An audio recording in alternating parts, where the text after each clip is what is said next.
మోతున్నట్టున్నాయి మహిమ కలుగును గాక.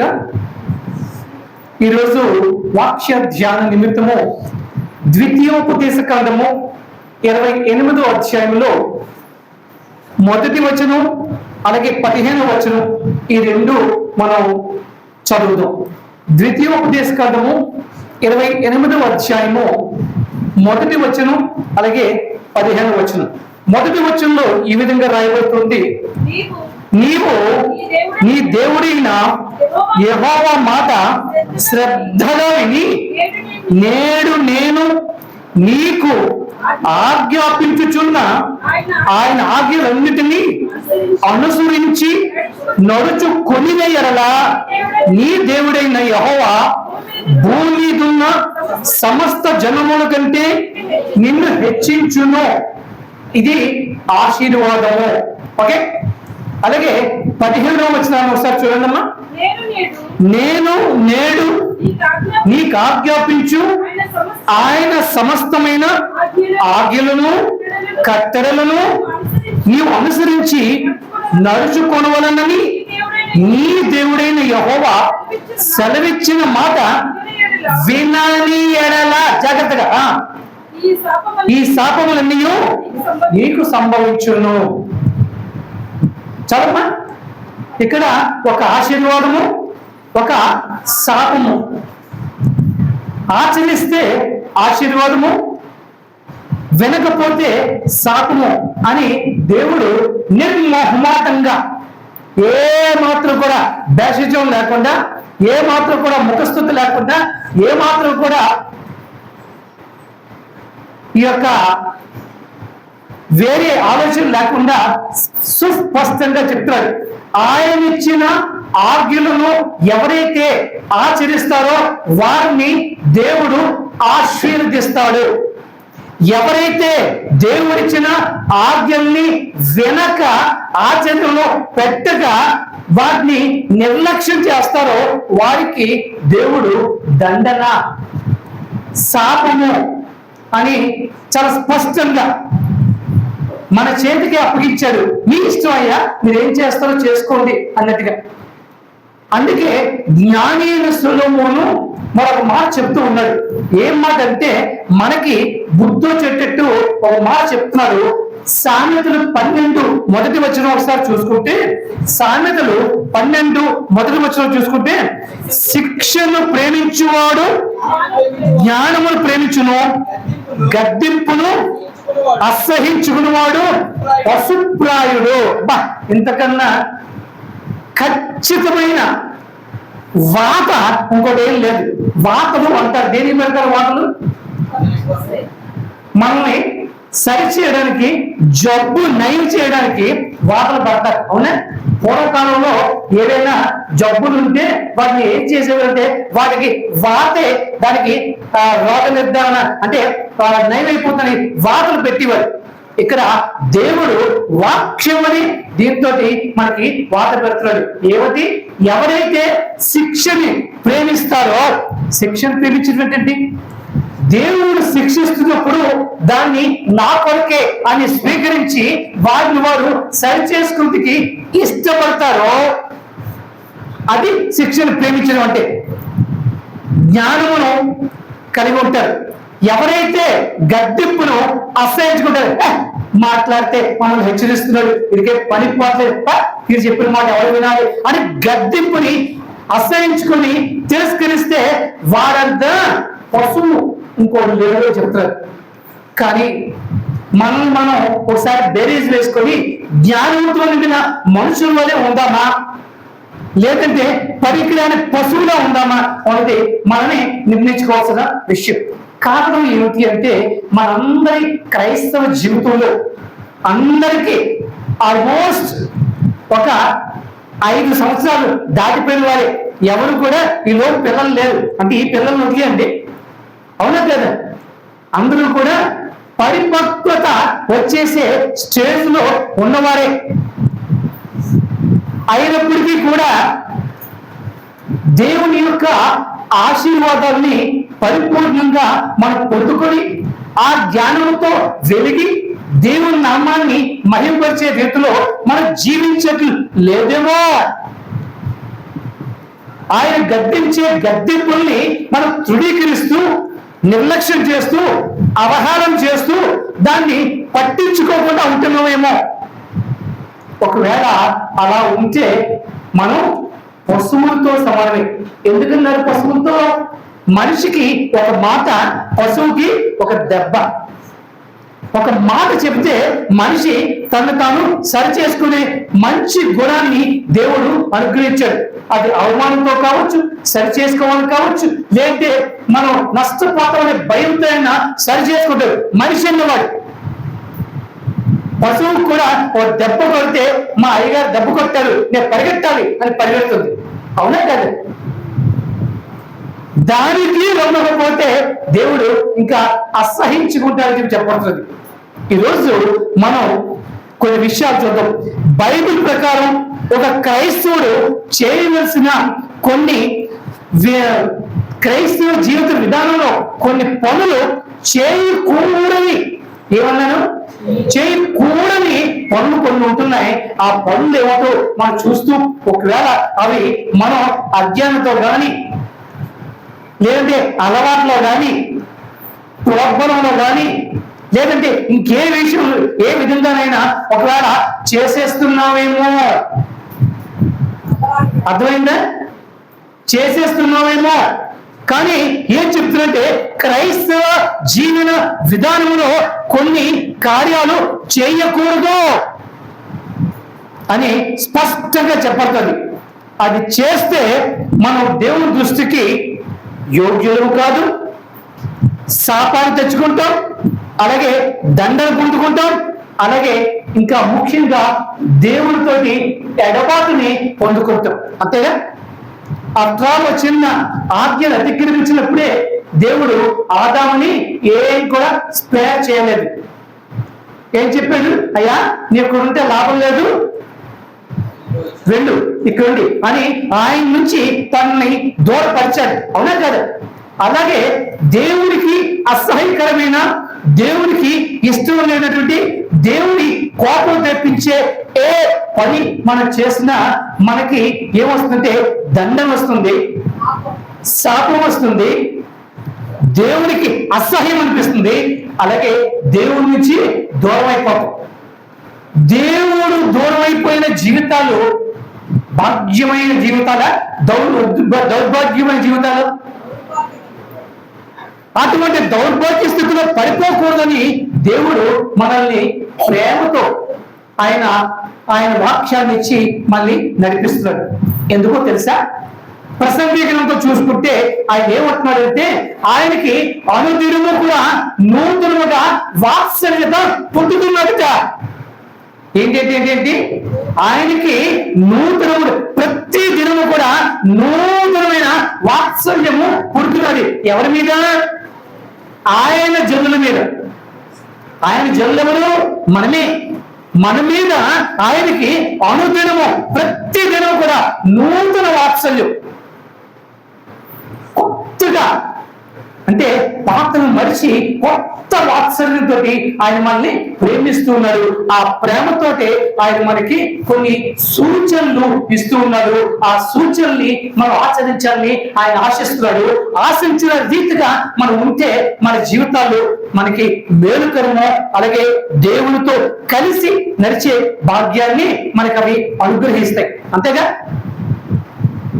హానోకు దేవుడితో నడిచెను అన్నారా కదా? ఎలా నడిచాడు? ఆయనకి ఇష్టమే ఉండబట్టి దేవుడు ఆయనతో కలిసి నడిచాడు. అవునా కదా? నీతో నాతో ఎందుకు నడవట్లే? మనం ఆయన్ని సంతృప్తిపరచట్లేదు. ఎలా సంతృప్తిపరచట్లేదు? ఈ విషయాలు మనం చూద్దాం. కొన్ని కేటగిరీస్ నేను దాన్ని విభజించాను. ఈ కేటగిరీస్ లో మనం అనుకోకుండా, నిర్లక్ష్యంతో, అలవాటుతో, అహంతో, అజ్ఞానంతో, అవివేకంతో, అతిశయంతో కొన్ని కార్యాలు అనుకోకుండా చేసేస్తూ ఉంటుంది. అవి మనకు తెలియకుండానే దేవునికి కోపం తెప్పిస్తున్నాయి, దేవునికి అసహ్యాన్ని పుట్టిస్తున్నాయి, దేవుణ్ణి మనమే వెనక్కి తోసేస్తున్నట్టుగా అనిపిస్తూ ఉంటాయి.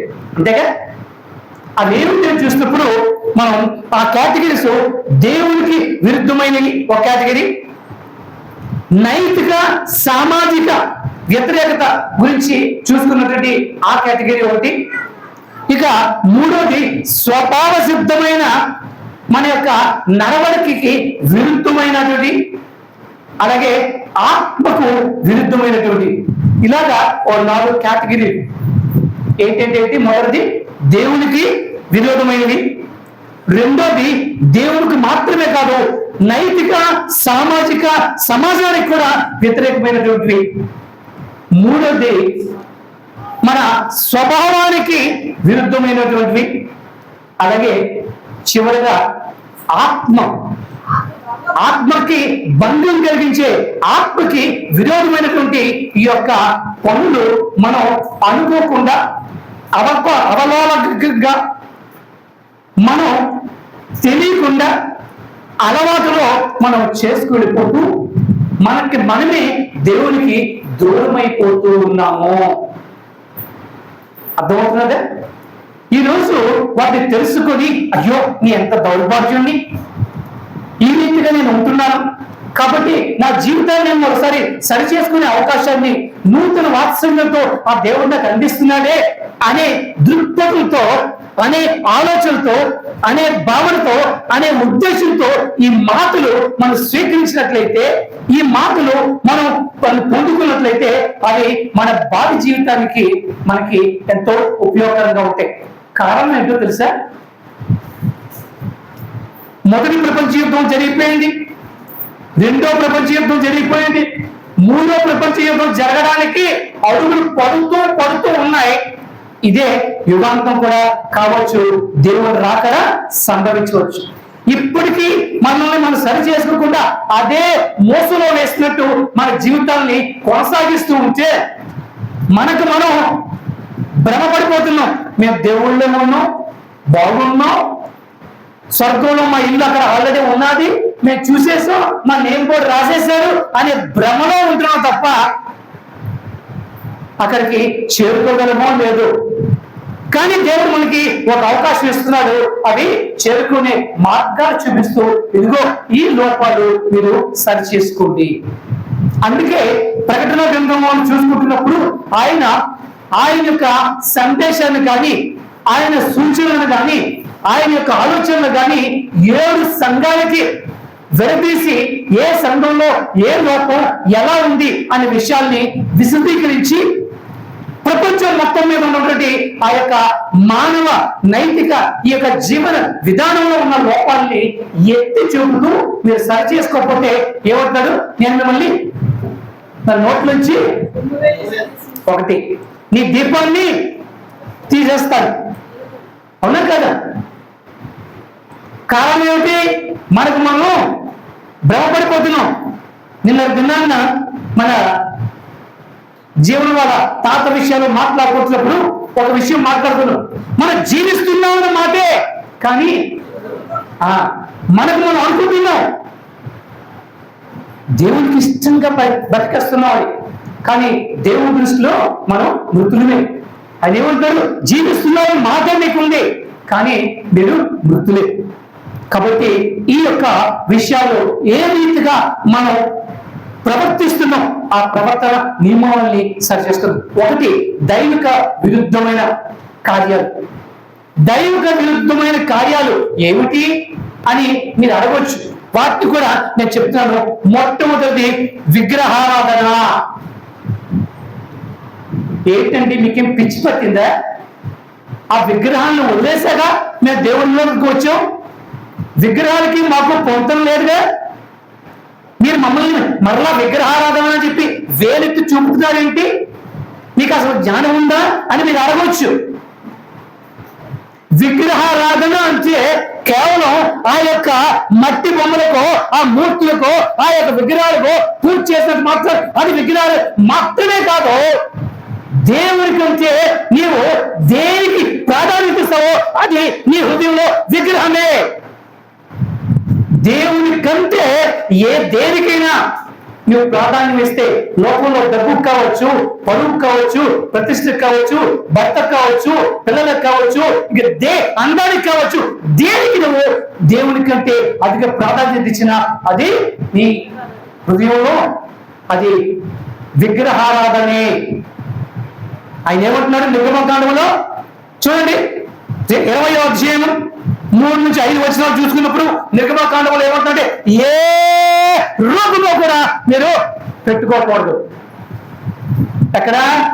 ఆకాశం కింద గాని, భూమి మీద గాని, భూమి క్రింద గాని, నీటిలో గాని ఏ రూపము. అవునా కాదు? వీటన్నిటిని కూడా ఆయన విగ్రహారాధనగా ఆయన భావన చేస్తాడు. అంతేకాదు, దేవుని విడిచి దేవునికి ఇవ్వాల్సిన ప్రాధాన్యతను, లేదంటే ఆ ప్రయారిటీని ఆయనకి ఇవ్వకుండా మనం దేనికి ఇచ్చినా సరే అది విగ్రహారాధనతో సమానమే. అందుకే మొట్టమొదటి ఆజ్ఞలో ఆయన ఏం చెప్పంటే, నీ పూర్ణ హృదయముతో, నీ పూర్ణ మనసుతో, నీ పూర్ణ దేహముతో, నీ పూర్ణ సమస్త పూర్ణంతో ఎవరిని చేయాలి? నీ దేవుడైన యెహోవాను, అంటే ఆయనకి ఎంతటి ప్రథమ స్థానం ఇవ్వాలి అనే విషయాన్ని మనం గుర్తుంచుకోవాలి. మన జీవితంలో ఇస్తున్నావా? మన జీవితంలో ఇస్తున్నావా? ఒకవేళ అది ఇవ్వకపోతే దేవుడు మనల్ని బట్టి అసహించుకుంటాడు. ఇది దేవునికి విరోధమైన కార్యము. ఒకసారి మనం గుండె మీద చేసుకొని ఒకసారి పరీక్షించుకోదు. నా దేవుని కంటే నేను దేనికైనా ప్రాధాన్యత ఇస్తున్నానా? కొంతమంది తిండికి ఇస్తారు, కొంతమంది పరువు ప్రతిష్టలకు ఇస్తారు, కొంతమంది కుటుంబాలకు ఇస్తారు, కొంతమంది ఇంకా లేనిపోయిన వాటికి ఇస్తారు ప్రాధాన్యతలు. అవునా? అలా మనం ఏమైనా చేస్తున్నామేమో దైవుడికి విరుద్ధంగా. కొంతమంది వారి మాటకే వారు ఎక్కువ, నా మాటే చెల్లాలి, ప్రార్థన చేసుకుంటూ నీ చిత్తం నెరవేరాలి అంటాం. ప్రార్థన చేసినప్పుడు నీ చిత్తం నెరవేరాలి అంటాం, కానీ మళ్ళీ కార్యాలకు వచ్చేసరికి చేతులు జోడింపు విరగ వెంటనే మళ్ళీ మనం ఇందులో వచ్చేసరికి నేను చెప్పాను నా మాటే. అవునా కాదు? ప్రాధాన్యత ఎవరికి? దేవుడికి ఇచ్చామా? ఇక రెండోది, దేవుని పేరుని వ్యర్థంగా ఉచ్చరించడం. ఇది కూడా దేవుడికి ఇష్టం లేని పని. ద్వితీయోపదేశకాండం 5వ అధ్యాయం 11వ వచనాన్ని ఒకసారి మనం చూసుకున్నప్పుడు, ద్వితీయోపదేశకాండం 5వ అధ్యాయం 11వ వచనాన్ని చూసుకున్నప్పుడు, దేవుని యొక్క నామాన్ని ఏంటమ్మా? నీ దేవుడైనా యెహోవా నామమును వ్యర్థముగా ఉచ్చరించొద్దు.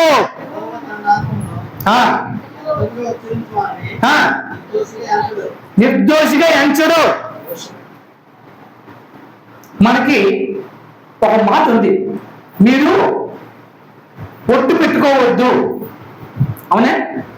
మనం ఏం చేస్తాం? దేవుడు తోడు అంటామా లేదా? అంటే వ్యర్థంగా దాన్ని ఉచ్చరించినట్టేనా? ఇది ఒక ఉదాహరణ మాత్రమే. దేవుని నామాన్ని వ్యర్థముగా ఉచ్చరించొద్దు. యేసు ప్రభువే ఆయన చేయలేట పని. నువ్వెంత నేనెంత. ఇంకా ప్రతి వాటికి కూడా దేవుని నామాన్ని అవలవగా మనం వాడేస్తూ ఉంటాం. అవునా కాదు? ఈర్ష్య చూపించినప్పుడు, పగ చూపించినప్పుడు, అసూయ చూపించినప్పుడు కూడా దేవుని నామాన్ని వ్యర్థంగా మనం వాడుతూ ఉంటాం. ఒకవేళ అలాగా చేస్తూ ఉన్నట్లయితే దైవిక విరోధమైన కార్యాలు మనం చేస్తున్నాం. జాగ్రత్త సుమా. ఇక మూడోది, 1 తిమోతి 4వ అధ్యాయము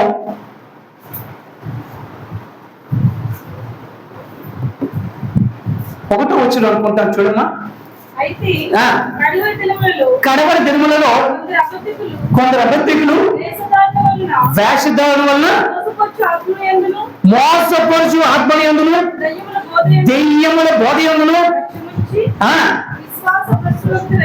చాలమ్మా. దేని బోధిందు? దెయ్యాలు వాటి భూతాలు జోలికి వెళ్ళకూడదు. ఇప్పటికీ క్రైస్తవులైన మనం ఏ కష్టం వచ్చినా ఏ నొప్పి వచ్చినా దేవుడమ్మ దగ్గరికి వెళ్ళి పోరు కట్టించుకుంటాం లేరా? ఎక్కడికి వెళ్ళి? దేవుడమ్మ దగ్గరికి వెళ్ళి పోరు కట్టించుకునే వాళ్ళు.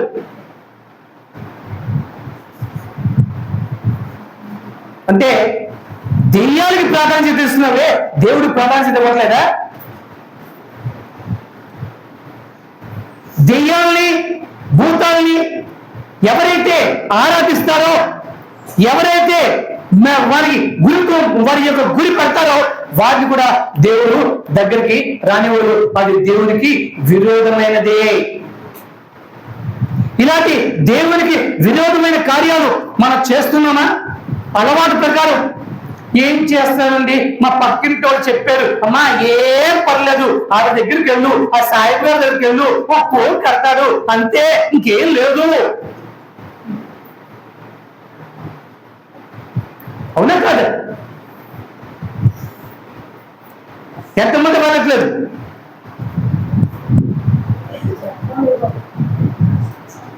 జాగ్రత్త సుమా. ఇలాంటి కార్యాలు చేస్తే దేవుడు మన పక్షాన్ని ఉండరు. ఇవి దేవుడికి విరోధమైన కార్యాలు. ఒకటి విగ్రహారాధన, రెండు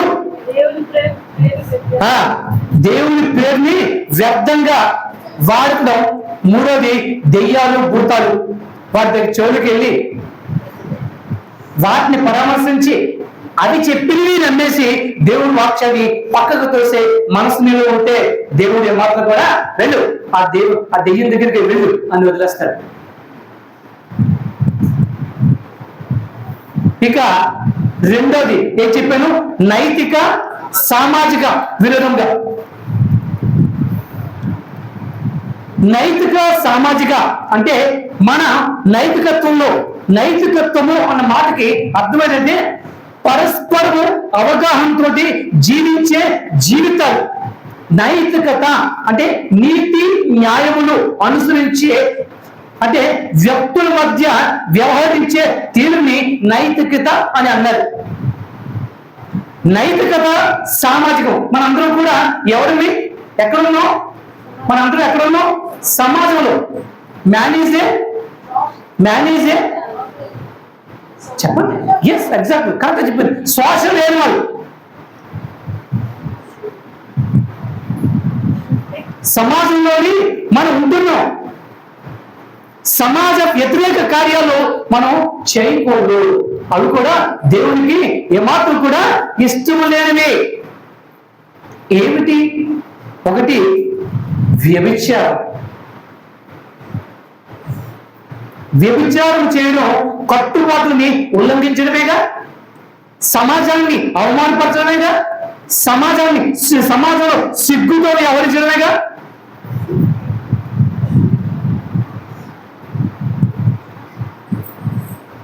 అడగొచ్చు మీరు, అయ్యా పాత నిబంధన గ్రంథంలోని వారికి అందరికీ కూడా 10 మంది 20 మంది ఉండేవాడు. అడిగితే దేవుడు చేసుకో అనేవాడు.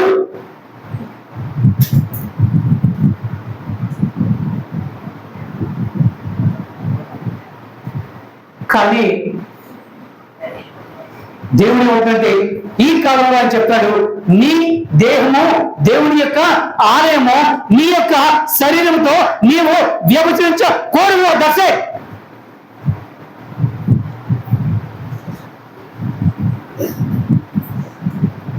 యేసు ప్రభు ఇంకా ఒక అడుగు ముందుకేసి ఏమంటారు తెలిసే, శాస్త్రుల నీతికంతులను పరిసయ్యుల నీతికంతులు మీ నీతి అధికము కాయట మీరు పరలోక రాజ్యంలో ప్రవేశించలేరు. శాస్త్రుల నీతి ఏమిటి? వ్యభిచారం అంటే శారీరక, అంటే సంబంధం, సత్సంబంధం కాదు, దుస్సంబంధం. అర్థమైందా? శారీరక క్రియలు. కానీ ఏమంటున్నాడు యేసు ప్రభు? ఆ యొక్క స్టాండర్డ్ ని పెంచి కేవలం మీరు శరీరంతో చేస్తేనే వ్యభిచారం కాదు, మనసుతో చేసి మీరు దురాలోచనలో ఉన్నట్లయితే అది కూడా వ్యభిచారమే. ఇవి సామాజిక నైతిక విలువలు. ఈ విలువల్ని మనం ఉల్లంఘిస్తే దేవుని దృష్టికి మనం ఏమాత్రం కూడా ఇష్టలుగా ఉండము. అలాగే నరహత్య చేయడం, నరహత్యను కూడా దేవుడు ఏమాత్రం కూడా పరిగణలోకి తీసుకోడు. ఆజ్ఞలో ఏముంది? నరహత్య చేయొద్దు అన్నది కదా. అంటే దానికి కూడా శాస్త్రులు పరిచయులు వారి యొక్క లేఖనానుసారమైన భౌతికానుసారమైన లోకానుసారమైన వాటి విషయంలో నరహత్య అంటే ఒక మనిషి చంపడమే అని దాన్ని మాత్రమే వారు నరహత్య అని వారు పరిగణలోకి తీస్తున్నారు. కానీ అక్కడ కూడా యేసు ప్రభువు ఏం చెప్తున్నారు? నీ తోటి సహోదరుడు చూసి పనికి మాట్లాడు అంటే నువ్వు జడ్డులో వాక్యం చెప్పు, నేను సాధారణ భాషలో పనికి మాట్లాడు అన్నాను. అలా అన్నా సరే వారి హృదయాన్ని గాయపరిచినట్టే, అవునగా? అంటే హత్య చేసినట్టుగా. ఇవి నైతిక విలువలు. ఈ నైతిక విలువలు ఎవరితోటి? తోటి సహవాసంతో నడిచే ఈ యొక్క నడవడిక. దీంట్లో లోపం ఉన్నా సరే దేవుడు ఏమాత్రం కూడా సహించడు. అందుకే వ్యభిచారం చేసేవాడిని దేవుడు ఏమాత్రం కూడా వారిని బట్టి ఆయన సంతోషించడు. వ్యభిచారపు ఆలోచనలు ఉన్నప్పటికీ కూడా కొంతమంది తెల్ల బట్టలు వేసుకున్న అంటే ఏమంటారు, గొర్రె చర్మం కప్పుకున్న తోడేలు వాళ్ళే పైకి ఎంతో పవిత్రులు పరిశుద్ధులుగా ఉంటారు. వారి హృదయం ఎలా ఉంటుంది? కుళ్ళు కప్పు కొట్టు మున్సిపాలిటీ కాలాలా ఉంటుంది. మన దేవుడు ఏం చూస్తాడు? నీ తెల్ల డ్రెస్ చూస్తాడా? మురికి కాలం చూస్తాడు. కాబట్టి హృదయంలోంచి వచ్చినవే నిన్ను అపవిత్రపరుస్తాయి. అంతేగా? అదే చెప్పాడు ఆయన. కడుపులోనికి వెళ్ళేవి ఏవి నిన్ను అపవిత్రపరచవు, కానీ ఆ కడుపులోంచి వచ్చేవి, ఆ కడుపులోంచి ఎక్కడికి వస్తాయి? ఇక్కడికి వస్తాయి. ఇక్కడి నుంచి ఇక్కడికి వస్తాయి. అంటే నీ హృదయంలోంచి వచ్చినవి నిన్ను అపవిత్రపరుస్తాయి. హృదయంలోంచి ఏంటి వస్తాయి? వాంతులా, ఈర్ష్య, అసూయ, ద్వేషం, కపటం, దుర్మార్గత్వం, దుష్టత్వం, కోపం అన్ని.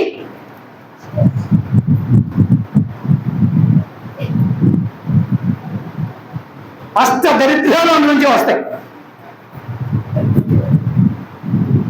కాబట్టి వ్యభిచారము, నరహత్య, దొంగతనం, ఇంకోటి మనందరికి బాగా అలవాటైనది ఒక మంచి గుణం అబద్ధం ఆడటం. ఆడకుండా ఉండలేమే. ఇది ఏమైనా భరతనాట్యమా? ఆడకుండా ఉండలేకపోవడానికి.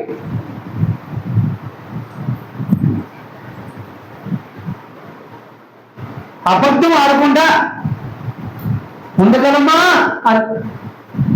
కానీ దేవుడు ఏమంటున్నాడు? ఆయన అబద్ధవాడు నాలుకని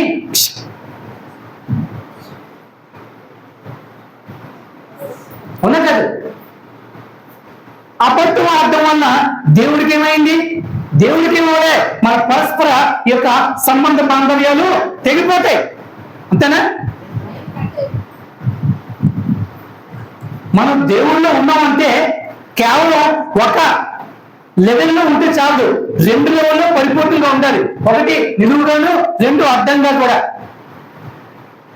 అదే క్రైస్తవానికి ప్రాముఖ్యం. అందుకే ఇక్కడ నైతిక సామాజిక విరుద్ధమైనవి. వ్యభిచారం సమాజానికి విరుద్ధమా? ఈ రోజుల్లో వ్యభిచారాన్ని కూడా లీగలైజ్ చేసే ప్రభుత్వాలు వచ్చేసాయి. న్యూస్ చూస్తుంటే భయంకరంగా ఉంటున్నారు. ఇద్దరు కలిసి సహజీవనం చేసినా తప్పు లేదు అని తీర్పు వస్తుంది. అంతేకాదు, మన యొక్క ఈ యొక్క వ్యభిచారం, ఈ యొక్క ప్రక్రియ సమాజంలో విచ్చలవిడిగా పెరిగిపోవడానికి కూడా మనమే కారణాలేమో. వస్త్రధారణ చాలా ఇబ్బంది పెట్టే విధంగా ఉండి చూసే వారికి ప్రేరణ కలిగించి తప్పు చేయించే విధంగా వారిని ప్రేరేపిస్తే ఆ యొక్క అటువంటి వస్త్రధారణ విషయాల్లో ఆ తప్పైనా కాదు. పేతురు గ్రంథంలో ఆయన అంటాడు, తగు మాత్రమైన అలంకరణతో ఉండాలని చెప్పి ఆయన చెబుతూ ఉన్నాడు. ఏంటి? తగు మాత్రపు అలంకరణ, అంతే తప్ప ముడుకుల మీదకి డ్రెస్సులు వేసుకుంటే అది అందం అనిపించుకోదు. సహజంగా కనబడి వాటిని చూపించుకుంటూ వేసుకుంటే అది అందం కాదు. ఈ రోజుల్లో అది ఫ్యాషన్ అయిపోయింది.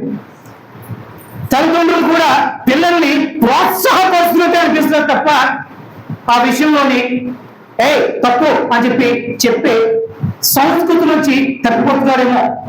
బహుశా వాళ్ళ ఆలోచన ఉంటుంది, మనం ఈ విధంగా ఉండిపోతే సమాజంలో ముందుకెళ్ళలేము అనే భావన తల్లిదండ్రుల్లో వస్తున్నది. ఆలోచన చేసుకోవాలి. మనం ఇతరులకి ఒక మాదిరిగా ఉండాలి.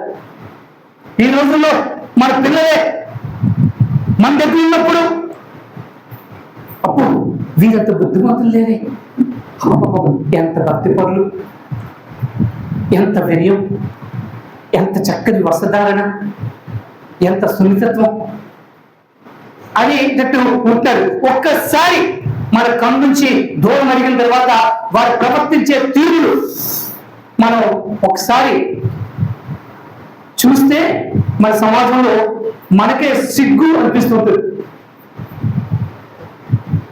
ఇందులో కూడా మన పెద్దవాళ్ళ పొరపాట్లు ఉన్నాయి. తెలిసి చూసి మన వాళ్ళే అలా ఉన్నప్పుడు కూడా నాకెందుకులే అని వాళ్ళని గద్దించకుండా, చెప్పకుండా, తప్పించుకొని చెప్తే మేము ఎక్కడ చెడ్డ అయిపోతాము అనే ఉద్దేశంతో కూడా దండించడం కూడా లేనటువంటి పరిస్థితులు ఈ రోజుల్లో ఈ యొక్క సమాజంలో ఉన్నాయి. చెడిపోతే ఏమవుతుంది? సమాజం చెడిపోతే ఏమవుతుంది? వారిని అవే మన పిల్లలకి ఎలా ఉంటాయంటే ఆకర్షణగా ఉంటూ ఉంటాయి. రేపు పొద్దున నేను కూడా అలాగే చెయ్యాలి అనే ఒక భావన వారిలో పుట్టి వాటిని కూడా తప్పుతో పట్టిస్తాయా లేదా? కాబట్టి ఒక కంట పిల్లల్ని కనిపెడుతూ ఉంటారు. తల్లులారా, మీరు మీ పిల్లల యొక్క మొబైల్ ఫోన్లు ఎప్పుడు 24 గంటలు చెక్ చేస్తూనే ఉండాలి. That's it.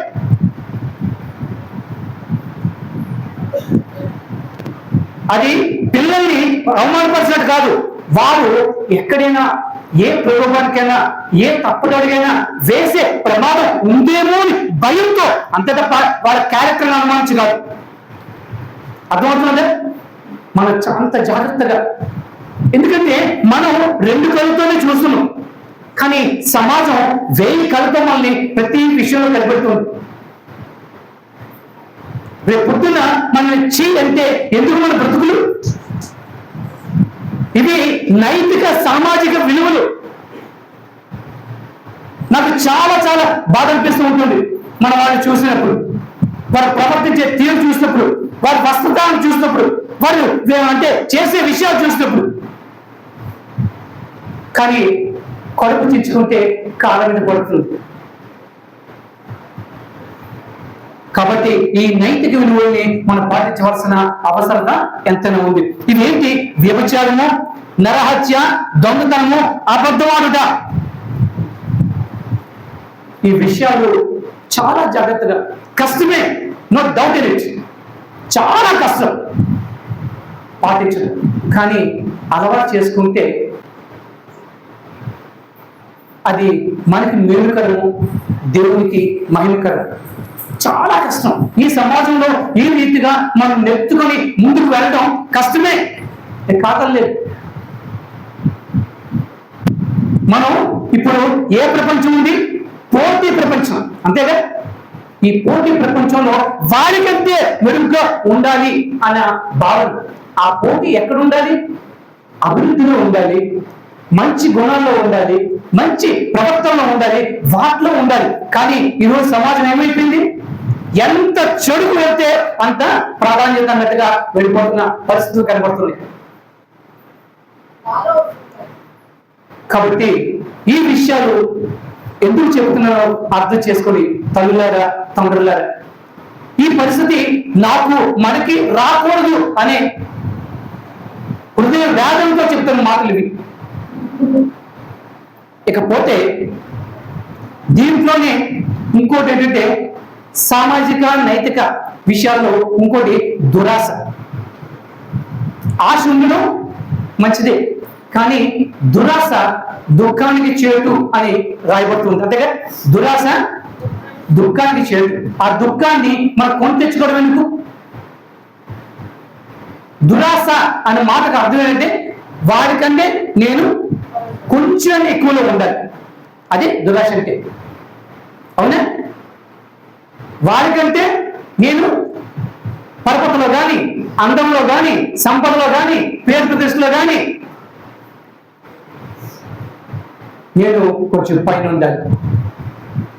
యాకోబు రాసిన పత్రిక 1వ అధ్యాయం బహుశా 17వ వచనం అనుకుంటా, ఏమంటున్నది? దురాశ గర్భమును దాల్చి పాపమును కొనును, పాపమును వాళ్ళు వచ్చే జీతము. ఎంతకన్నా ఇంకేం చెప్తుంది బైబిల్? ఆశ ఉండడం తప్పలేదు, ప్రతి వారికి ఆశలు ఆశయాలు ఉండాలి, మంచిదే, దట్స్ ఇట్. ఎందుకంటే దాంట్లో ఎవ్వరు కూడా ఎప్పుడు దేవుడు కూడా మన స్వేచ్ఛని భంగపరచడు. కానీ నీకు ఉన్న దాంతో నువ్వు తృప్తిపోదు, కానీ దురాశకు నువ్వు పరిగెట్టవద్దు. నీకు కావాలంటే దేవుని అడుగు, కానీ నీ ప్రయత్నంలో దురాశతో వారి పడాలి, నేను వారి పైన ఉండాలి అనే ఆ భావనలోకి నువ్వు ఎప్పుడు కూడా వెళ్ళడానికి వీలదు. సమాజంలో జరుగుతున్నవి ఇవే. అందుకే ఈ విషయాల్ని అంత నొక్కి చెప్పవలసిన అవసరత ఏర్పడింది. ఈ రీతిగా మన ప్రవర్తన ఉంటే మనం ఏమాత్రం కూడా ఏనాడు కూడా దేవునికి ఇష్టలుగా ఉండలేమో. మన యొక్క క్రైస్తవ పరుగు బంధంలో ఓడిపోవడం ఖాయం.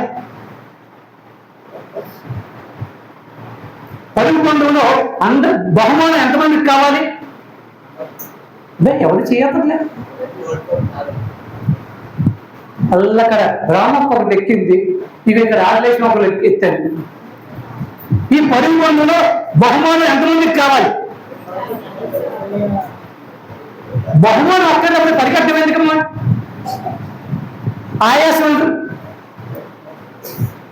కానీ ప్రతి వారు కూడా ఆ గురి వెంటకి మన గురితో పరిగెడుతూ ఉండాలి. ఎలా పరిగెట్టాలో తెలుసా? ఇంకోటి కూడా ఉంది. కేవలం గురి వెంటకి పరిగెట్టడం మాత్రమే కాదు. రన్నింగ్ లో వెళ్ళానా, ట్రాక్ దాటితే ఏమవుతుంది? ఫెయిల్, అంతేనా?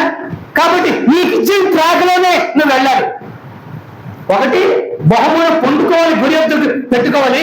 2, నీకు ఇచ్చే ట్రాక్ లో వెళ్ళాలి.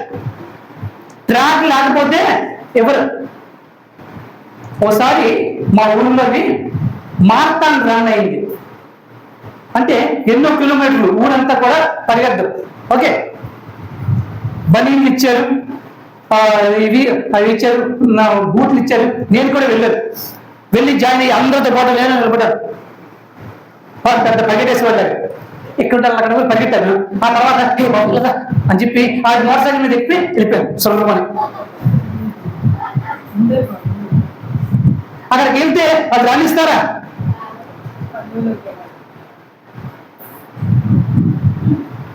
మనం ఇలా దారి తప్పిపోయి అక్కర్లేని అడ్డుదారులు వెతుక్కొని మన దేవుడి దగ్గరికి వెళ్ళిపోతామంటే దేవుడేమి చూసి చూడటం ఊరుకునేవాడు కాదు. ఆఫ్టర్ ఆల్ సీసీ కెమెరాయే ప్రతిదీ ఇలా చూపిస్తున్నదే. దేవుడు చూడ, ఆయన కళ్ళు ఎక్కడ ఉన్నాయి? నరుల మీద ఆయన దృష్టి ఉన్నది. ఆలోచనలే పసిగట్టగలవాడు నీ ప్రవర్తన పసిగట్టలేడా? కాబట్టి మనం ఎంత జాగ్రత్తగా ఉండాలి అనే విషయాన్ని ఆలోచన చేసుకుందాం.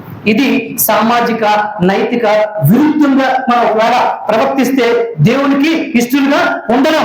మొదటిది దేవునికి విరోధముగా, రెండోది నైతిక సామాజిక విరుద్ధంగా, మూడోది స్వభావ విరుద్ధంగా. స్వభావము అంటే ఎక్కడుంటుంది? మనలో ఉంటుంది అనే వ్యక్తిగతం. ఈ స్వభావానికి విరుద్ధంగా మనం ప్రవర్తించకూడదు. అలా ప్రవర్తించినా కూడా అది దేవుడికి అంగీకారయోగ్యం కాదు. ఈ స్వభావ విరోధమైనవి ఏమిటి అంటే ద్వేషం, పగ. మనిషిలో ఉండవలసిన అవేనా ఆరోగ్య లక్షణమేనది? ద్వేషం, పగ ఆరోగ్య లక్షణమా? అవి ఉంటే ఏమవుతుంది? మనిషిని క్యాన్సర్ లాగా కొరికి కొరికి కొరికి కొరికి వదిలేస్తుంది. అవునా కదా? కానీ కాబట్టి ఈ యొక్క స్వాభావికమైనటువంటి ఈ యొక్క మన జీవితంలోని ద్వేషము, పగ అనేది ఉండడానికి వీల్లేదు. యేసు ప్రభు ఆజ్ఞలో రెండో భాగం ఏం చెప్పాడు? నిన్ను వలే నీ పొరుగు వారిని హింసించు. అతనే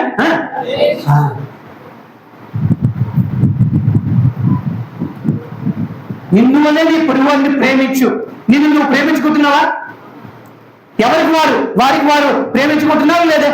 ఎంత కాదన్నా ఉంటుంది.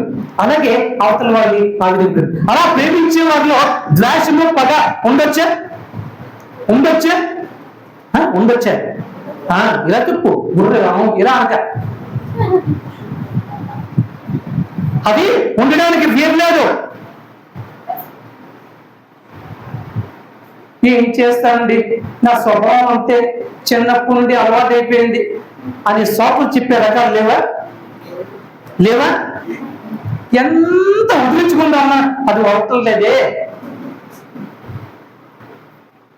అవునా కాదు? ఇది సాకు. పగతో ఎగిరిపోవడం. ఎంత దేవుళ్ళు ఆయన శాంతిని అనిపిస్తున్నప్పుడు కూడా, సంఘంలో ఉన్నప్పుడే శాంతి శాంతి పైకి నేను అవుననుకున్నావు ఇలాగా మేసం మిలేసి రోషం చూపించి పగలు ప్రతీకారాలకి. అవునా? అవి స్వభావ విరుద్ధమైనవి. ఇక రెండోది అసూయ. ఇందులో వచ్చినవే కోపం, ఇక కపటం. అసూయ మాట దేవుడు పక్కన ఉంచండి. కోపము, కపటము లేని ఒక వ్యక్తిని చూపించండి నాకు. ఎవరు మాట్లాడరే? బైబిల్లో చూపించదు బాబు, ఆ మహానుభావులు మనలో చూపించండి. నేను అక్కడికి వెళ్ళిపోను, వాళ్ళందరూ మహానుభావులే.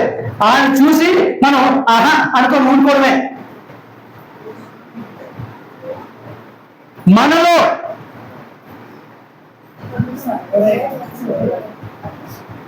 ప్రతి వాళ్ళు హృదయంలో కూడా కోపం ఎలా ఉంటున్నది అంటే అరిచిపెడితే ఉంచినట్టు ఉంచుతున్నాం. అంతేనా? ఒక్కసారి అది తీసేస్తే ఎలా వెళ్ళిపోతుంది? బుస్సుని నవపాలు వెళ్ళిపోతుంది. రావట్లే? వస్తున్నాడు లేదా?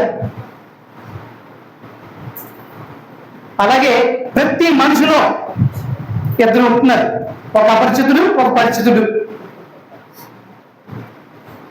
అవునా కదా? చెప్పండి, అలా లేని వాడు ఒక్కరు నాకు చూపించండి.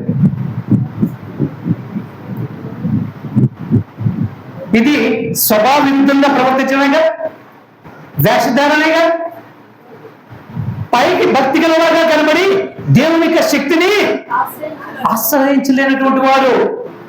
ఎందుకు మనకి బ్రతుకులో ఈ ప్రయాసం? ఎందుకు?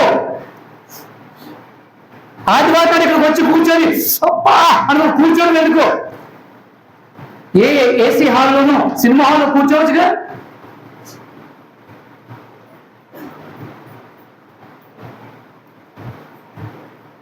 కాబట్టి సామాన్యమైనటువంటి ఈ యొక్క స్వాభావికమైనటువంటి ఈ గుణ లక్షణాలతో మనం ఉన్నాము అని ఖచ్చితంగా చెప్పగలుగుతాం. This is my statement. మనం ఉన్నాం కాదని ఒక్కరు చెప్పండి. అబ్బా మీరు అలా అంటారండి, నాకు అలాంటివేం లేవు, ఒక్కడు, జస్ట్ ఒక్కడు.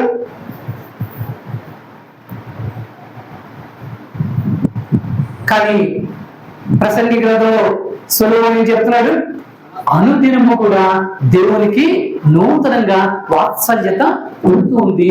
ఆ వాత్సల్యతోటి, ప్రేమతోటి మనకి బుజ్జిగించి చెబుతున్నాడు, అయ్యా నాకు తెలుసు రా మీ సంగతి, మీ స్వభావం తెలుసు, మీ బలహీనం తెలుసు, మీ బలం తెలుసు, కానీ మీరు సరి చేసుకోండి అయ్యా, వాళ్ళకి అవకాశం ఇస్తున్నాడు రా అని బ్రతిమాలుతున్నాడు.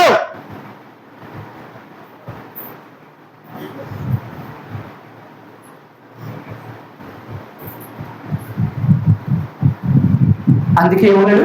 శిక్షను ప్రేమించేవాడు జ్ఞానమును ప్రేమించును. ఇది జ్ఞానమేగా. శిక్షను ఎవరైతే ప్రేమిస్తారో వాడు జ్ఞానాన్ని ప్రేమిస్తారు. గద్దింపును తృణీకరించేవాడు. ఇప్పుడు చెప్పండి, మన పశువులుగా మనుషులుగా? ఎప్పుడు మాట్లాడలేదే. మనుషులుగా ఉన్న పశువులుగా ఉంటాను నేను, మనుషులుగా ఉన్నా పశువులే. కానీ దేవుడు మనల్ని మరలా మనిషిగా మార్చాలి, జీవి అనుకుంటాడు. ఎన్టీ రామారావు ఏం పాడాడు? కృషి ఉంటే అవునా కదా? అది ఎందుకు గురించి మనం చేయకూడదు? కృషి అంటే ప్రాక్టీస్ మేక్స్ మ్యాన్ పర్ఫెక్ట్, అవునా కదా? ఇది మనం చెయ్యాలని చెప్పి ఆయన ఆశిస్తూ ఈ విషయాలు మనకి అందిస్తూ ఉన్నాడు. ఇకపోతే అహంకారం. ఏం కారం?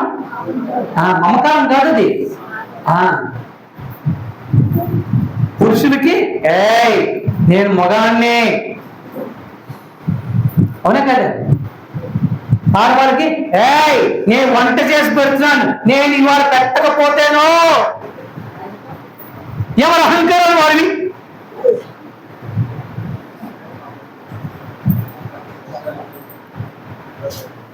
అవునా కాదు? ఏ ఒక్కరు కూడా తగ్గి ఉండడం లేదు. నిన్న మ్యారేజ్ లోకి ఈ విషయం పంచుకుని, ఓ స్త్రీలారా, మీ సొంత పురుషులకి మీరు క్రీస్తుకు లోబడినట్టు లోబడి ఉండండి. ఓ పురుషులారా, మీ స్త్రీలని మీరు మిమ్మల్ని మీరు ప్రేమించుకున్నట్టు ప్రేమించుకోండి. అక్కడ ఏముందని చెప్పానంటే పరస్పర సమర్పణ. ఇద్దరు కూడా ఒకరికొకరు సమర్పించుకుంటేనే ఆ కుటుంబం. కానీ అహంకారమే దెబ్బతీస్తున్నది కుటుంబాన్ని ముందుకి నడిపించకుండా, అవునా కదా? కాబట్టి ఇది స్వభావ విరుద్ధమైనటువంటి, దేవునికి ఇష్టమైనటువంటి కార్యం. సరి చేసుకుందామా? అహంకారం ఎక్కడ దాచేద్దాం? ఎక్కడ పెట్టేద్దాం? అహంకారాన్ని మమకారంగా మార్చుకుందాం. దానికి ఏముంది? ఏంటి అహంకారాన్ని? మమకారం.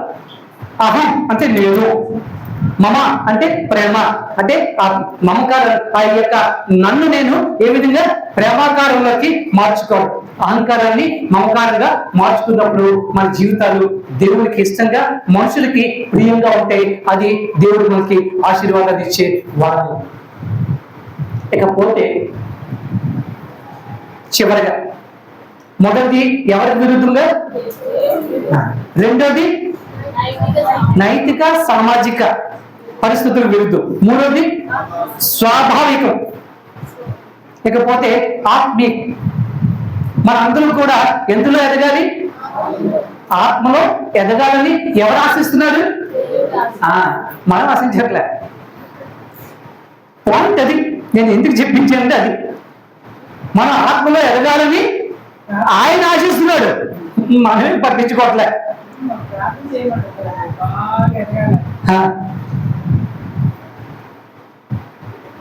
కానీ ఆత్మీయ ఎదుగుదలకి అడ్డు తగిలే పనులే మనం చేస్తూ ఆత్మని ఏం చేస్తున్నాం? దుఃఖపరుస్తున్నాం, అవునా కదా? ఆయన ఏమంటున్నాడు? మనకి స్వేచ్ఛనిచ్చాడు. దేవుడు ఏమిచ్చాడు? స్వేచ్ఛనిచ్చాడు. నీకు కావాలంటే అడుగు. అడుగుడి ఏమిటి? పరిశుద్ధాత్మ మాత్రమే. దాన్ని వక్రీకరించుకొని మాకు వాళ్ళ బ్యాంకులో 10,000 పడాలి అడిగాను, నాకు రాలేదు. కుదురుతుందా? కుదరదు. ఆయన అడగమన్నది ఏంటి? మీకు పరిశుద్ధాత్మను అడుగుడి. అడుగు ప్రతి వారికి కూడా ఆయన ఎలా ఇస్తాడు? ధారాళముగా, ఏమాత్రం కూడా అడ్డు లేకుండా. పెద్ద ఫైర్ ఇంజిన్ హోస్ పైపు తగ్గి నీళ్ళు ఎలా వస్తాయి? చిన్న చొక్కలు రావుతాయా? మరి అలా ఇస్తాట పరిశుద్ధాత్మని. ఆ ఆత్మని మనం ఏం చేయకూడదు? దుఃఖపరచకూడదు. ఎప్పుడు దుఃఖపరుస్తుందో తెలుసా? చూడండి, 2వ తిమోతి రాసిన పత్రిక 4వ అధ్యాయంలో 3-4 వచనాలు, హెబ్రీయుల రాసిన పత్రిక 10వ అధ్యాయంలో 26వ వచనం. సత్యానికి దూరంగా జీవించడం మూలాన పరిశుద్ధాత్మ దేవుడు దుఃఖపడతాడు. 2వ తిమోతి 4వ అధ్యాయము 3-4 వచనాలమ్మా. జనులు హితబోధులు సహించగా స్వకీయ ఆలోచనలు, దురాశలు, అనుకూలమైన బోధలకును సత్యం అనుకుని చెవియొగ్గక. అంతే చాలమ్మా. ఈ రోజుల్లోని ప్రతి వాళ్ళు కూడా హెచ్చరిస్తే ఒప్పుకోవట్లే. సంఘాల్లో పాస్టర్ గారు హెచ్చరిస్తే ఒప్పుకోవట్లేదు. ఈ పాస్టర్ ఇప్పుడు అలాగే అని మాకు ఈ సంఘం నచ్చలేదు. అవునా లేదా? పాస్టర్లు కూడా హెచ్చరించడానికి భయపడుతున్నారు. సరిపోతారేమో. ఒక వ్యక్తి అడుగుతున్నాడు, వెళ్ళిపోతే ఏమైపోయింది నీకు? ఒక వ్యక్తి ఒక విశ్వాసం వెళ్ళిపోయాడు, నీకేమైంది? నీకేం తెలుసు? ఒక ఎకరం భూమి పోయినట్టే అంటున్నట్టే. ఒక విశ్వాసం వెళ్ళిపోతే ఒక ఎకరం భూమి పోయినట్టే అంటే ఏం చేస్తాడు? పిండుకుంటాడు ఆయన దగ్గర. దానికి తెలిసి కూడా హెచ్చరింపులు లేకుండా పోతూ ఉన్నాయి. సత్యానికి దూరంగా కల్పన కలపు చెవులు, దూరచెవులు కలిగి ఏమి వింటున్నారు? కథలే. కథలే కావాలి. ఏం కావాలి? కథలే కావాలి. అంతకుమించి ఇంకేం అక్కర్లే. మీ అమెరికా వెళ్ళాం, అమెరికాలో ఇదయింది, మేము ఎలా చేసాం అలా చేసాం, స్టార్టింగ్ నుండి చివరి వరకు సభాష్ ఆశీర్వాదం ఇచ్చేద్దాం. అక్కడ దేవుని యొక్క సత్యం బోధించారా? అమెరికా విషయాలు బోధించారా? అది నీకు అవసరమా?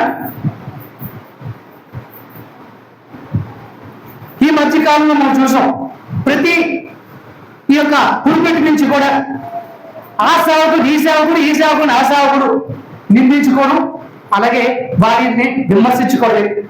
అది అవసరమా? అందులోకి పురుపెట్టి నుంచి అవసరమా? అది అవసరం. వాళ్ళకి ఏమవుతుంది? చక్కగా వినడానికి బాగుంటుంది. ఎందుకంటే మన గొడవ ఏంటి? అది లేకపోతే ఏదో అయిపోతూ ఉంటుంది.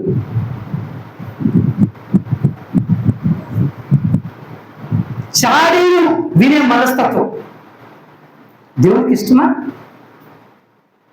సత్యానికి దూరం అవ్వడం దేవుడికి ఏమాత్రం కూడా ఇష్టం లేదు. సత్యం అంటే ఎవరు? మీరు సత్యం కాదు, చెప్పండి జాగ్రత్తగా. సత్యం అంటే దేవుడు. సత్యం ఉన్నాడు, దేవుడు ఉన్నాడు. నేనే సత్యమును, నేనే జీవమును, నేనే మార్గము. ఎవరు చెప్పారు? సృష్టికర్త అయిన ఆయన, నిన్ను నన్ను సృష్టించిన ఆయన చెప్పాడు. ఆయన గురించి మనం వినాలి, ఆయన కార్యాల గురించి తలపోసుకోవాలి, ఆయన మార్గంలో మనం నడవాలి, ఆయన జీవాన్ని మనం పొందుకోవాలి. అప్పుడే మన సత్యాన్ని ఆచరించినట్టు, సత్యాన్ని విన్నట్టు, సత్యాన్ని అనుసరిస్తున్నట్టు. ఈ రోజుల్లో ఉందే సత్యానికి దూరమైన దేవుడు దాన్ని సహించడు. ఇకపోతే మనందరికీ బాగా చాలా చక్కగా మంచి పెట్టని కోట లాంటి ఒక ఆభరణం ఉంది. గుణం ఎవరు తెలుసా? ఏమీ కాకుండా అవతల వాళ్ళని తీర్పు తీర్చేస్తాం. అవునా కదా? అవతల వాళ్ళని తీర్పు తీర్చేస్తాం, జడ్జిమెంట్ చేయడం. వాని ముందు వెనక మనకు తెలియదు, పూర్వపరాలు మనకు తెలియదు, విషయాలు తెలియదు. అందుకే చాలా ఈజీ చెప్పేస్తాం. తీర్పు తీర్చడం ఎవరి పని? నువ్వెవరు మధ్యలో? నీకు పూర్వపరాలు పరిస్థితులు అన్ని కూడా తెలుసా? తెలీదే. మత్తయి సువార్త 7వ అధ్యాయము 1 నుంచి 5 వచనాల్లోని, యాకోబు పత్రిక 4వ అధ్యాయం 12వ వచనంలోని ఈ విషయం గురించి చెప్పబడుతోంది. మత్తయి సువార్త 7వ అధ్యాయంలో 1 నుంచి 5 వచనాలు. మీరు తీర్పు అంటే కుడి అంటే తీర్చకండి అంటే దాన్ని అర్థం చేసుకోవడంలోనే తీర్చకుడి అంటే తీర్చమంటున్నారేమో అనుకుంటారా? పొరపాటు. తీర్చొద్దు. చెప్పమ్మా. అప్పుడు మిమ్మల్ని గురించి తీర్పు తీర్చబడదు. అర్థమవుతున్నదే? మీరు ఏ కొలతో కొలుస్తారో ఆ కొలతోనే మీకు కూడా అదే కదా ఆ కింద రాయబడింది. మీరు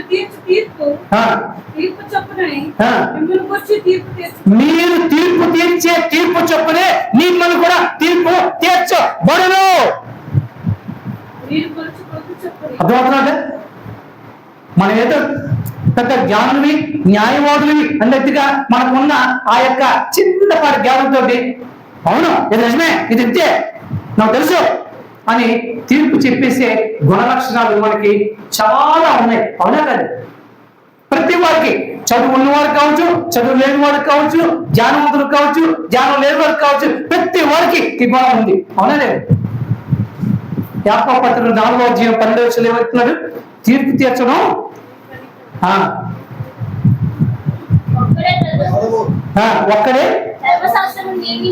ఒక్కడే ధర్మశాస్త్రం నియమించిన వాడు, న్యాయం విధించేవాడు, ఆయనే రక్షించుటకును నశింపచేయుటకును పరులకు తీర్పు తీర్చుటకు నువ్వెవడవే? మనం ఈజీగా అటు పాపం చేశాడు అందుకే అయింది టక్కని ఏమీ కాకుండా సునాయాసంగా తీర్పు తీర్చేస్తుంది. అవునా కదా? ఇది దేవునికి విరోధమైంది. ఇవి ఉండకూడనివి. క్రైస్తవ జీవన విధానంలో మనకి ఉండకూడని విషయాలు. ఇంతవరకు నేను చెప్పానమ్మా, ఏ ఉండాలని చెప్పాను, ఉండకూడదని చెప్పాను.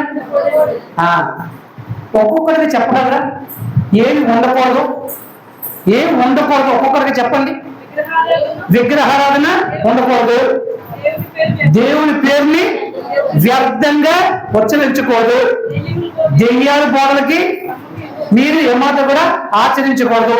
తర్వాత వ్యభిచారము, నరహత్య, దొంగతనం, అబద్ధమాటం, దురాశ, ఇవి సామాజికమైన విషయాలు. వీటి జోలికి మనం వెళ్ళకూడదు. ఇక తర్వాత ద్వేషం, పగ ఉంచుకోవడానికి ఏమాత్రం కూడా ఇదేమైనా దేవుడు పెట్టిన మనకి అదే బాక్స్ కాదు, దాచుకోవడానికి. ఇంకా అసూయ, కోపం, కపటం, అలాగే అహంకారం.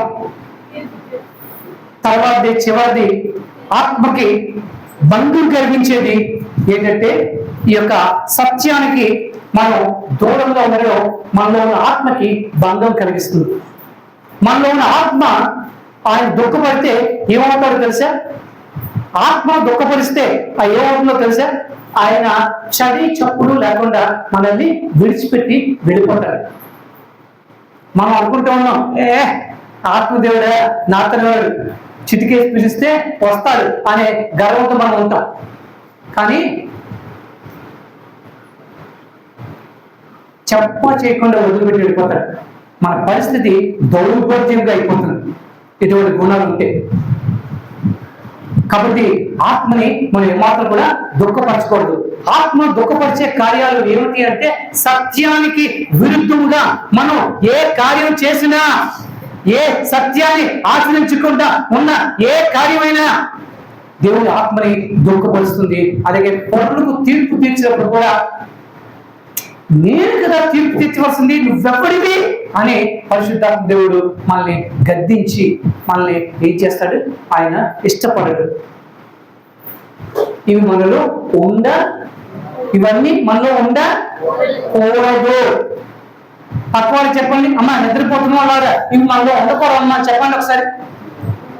చెప్పండి చెప్పండి, పర్లేదు, ఆ మాట వాడండి. ఎందుకంటే కునిగిన బుర్రలను కొన్ని చూశాను. చల్ల గాలి వేస్తున్నది, హాయిగా ఉంది, కొంచెం కునుగు పడుతున్నది. మొన్న ఒక జోక్ చూశాను.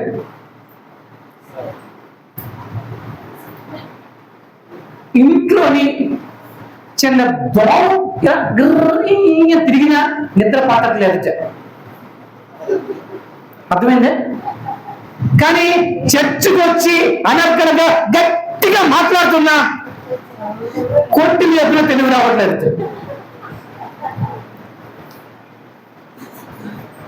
అలాంటి పరిస్థితి అయిపోయింది మనది. ఇలా ఉంటే బోరధ్వని శబ్దం మనకేమైనా వినపడుతుందా? బోరధ్వని శబ్దం వినకపోతే మనం ఎక్కడికి వెళ్తాం? కాబట్టి ఇందాక చెప్పేనే, జ్ఞాని అయిన సొలొమోను ఏం చెప్పాడు ప్రసంగి గ్రంథంలో? దేవునికి నూతనముగా అనుదినము కూడా వాత్సల్యత పుడుతూ ఉంది. ఆ వాత్సల్యత చొప్పున ఆయన మనల్ని ప్రేమించి, బుజ్జగించి, లాలించి మనల్ని ఈ మాటలు అందిస్తూ ఉన్నాడు. పిల్లలారా, మీరు నా మాట వినేలా ఎంత మేలు అన్నారా లేదా? ఇశ్రాయేలీయులారా, మీరు నా మాట వినేలా ఎంత మేలు.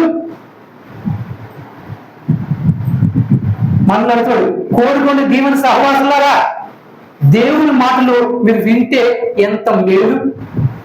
మనందరం కూడా ఆయన రాకల్లో ఎత్తబడాలని ఉందా లేదా? ఎంతమంది లోతు భార్యలో ఉండాలనుకుంటున్నారు? ఎంతమంది లోతు భార్యలో ఉండాలనుకుంటున్నారు? లోతు భార్య ఏం చేసిందో తెలుసా? అమ్మో నా ఇల్లు, అమ్మో నా ఆస్తి అని వెనక్కి చూసింది సార్. ఏమైంది అంటే లోక మోహాన్ని విడిచిపెట్టలేదు. మనం అడగాలనుకుంటున్నామా? అమ్మో నా పిల్లలు, అమ్మో నా మనవడు, అమ్మో రేపు రాబోయే నా మున్మనవుడు. అవునా కదా? దేవుడు నరులారా కమ్ బ్యాక్ పిలుస్తున్నాడు, మీరు తిరిగి రండి. ఆయన పిలిచినప్పుడు మనం ఏ స్థితిలో ఉన్నా వెళ్ళవలసిందే. అవునా కదా? అయ్యా అయ్యా ఒక్క నిమిషం అయ్యా బ్యాగ్ సర్దుకోవడం వస్తాయా అంటే కుదరదు. బ్యాగ్ సర్దుకోవడం అంటే బుద్ధి లేని కన్యకులు దాంట్లో చౌడు వేసుకుంది కలిగినట్టే. కాబట్టి అనుక్షణం సిద్ధపడి ఉండాలని దేవుడు వాక్యం మనకి బోధిస్తూ ఉంది. ఇది మనం చేయకూడనిది రోజు తలపోసుకుంటూ ఉందాం. ఏంటి? రోజు తలపోసుకుంటాం. దేనికి? చెయ్యకూడదు అని. అర్థమైందా? స్టాన్లీ గారు ఒక విషయం చెప్పారు, హౌ టు డూ అని చెప్పారు కన్నా హౌ నాట్ టు డూ అని చెప్తే అది మనుషులు గొడవలకు బాగా వెళ్తుంది. ఎందుకంటే మనుషుల స్వభావం ఏమిటో తెలుసా? ఏది చెయ్యొద్దంటే అది చేస్తారు, ఏది చెయ్యొద్దంటే అది చేస్తారు. అందుకే ఆయన ఏమంటే హౌ నాట్ టు డూ, ఎలా చెయ్యకూడదు,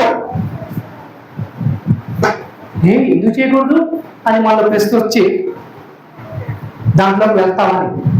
అలాగే ఈరోజు దేవునికి విరోధమైనవి మనం చేయకూడదు అని నేర్చుకున్నప్పుడు ఏమి చెయ్యాలో వీరికి విరుద్ధమైన కదా చెయ్యాలి. అవి నేర్చుకొని మనం ముందుకు వెళ్తే దేవుడు మనల్ని ఏం చేస్తాడు? అది కావాలది. నేను నేను మీకు ఇచ్చిన ఆజ్ఞలను మీరు విని ఆచరించిన ఎడలా, అంతేనా? ఎంతమంది అది సిద్ధంగా ఉన్నారు? ఒక్కరు కూడా హల్లెలూయా అని చెప్పలేదు. అలాగే చేస్తాము అని అనలేదు. అన్ని చెప్పిన తర్వాత చిత్త సుఖం ఉంది, అప్పటికి ఆల్రెడీ వెళ్ళిపోయింది ఆ బండి. అదే రాకడ. అలాగే ఉంటుంది, క్షణం మాత్రమే. ఇంకా ఆలోచిద్దామంటే కుదరదు. కాబట్టి ఇప్పటికే ఆశీర్వాదం కావాలా?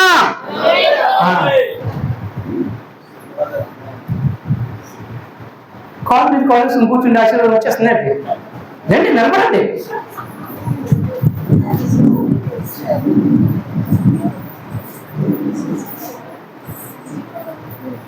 అయ్యమా ఆశీర్వాదం ప్రభు అని అడుగు గట్టిగా.